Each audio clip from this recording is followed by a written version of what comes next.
This is the Lone Crater YouTube. We hope this video helps. You start by making sure the phone is eligible, unlocked, and with a roaming add-on from your carrier. This avoids blocked service. Once done, update iOS and backup so nothing is lost during configuration. Now go to Settings, Cellular, toggle cellular data on, and enable data roaming. This tells the phone to accept foreign networks. Make sure your billing and roaming limits are set with your carrier so you won't get unexpected charges while using data overseas. Next, install the carrier plan you bought. Scan the provider's eSIM QR code or use their app to add a plan in Settings Cellular Add Cellular Plan. If you use a physical SIM, power off or enable airplane mode before swapping cards to avoid network conflicts.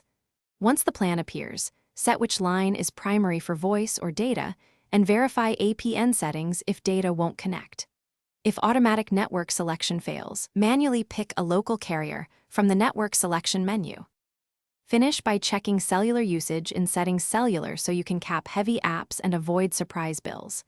Once done, enable Wi-Fi calling where supported, use low data mode, and prefer Wi-Fi for large downloads. If you lose service, restart the iPhone first. That often forces a reattach to a local network.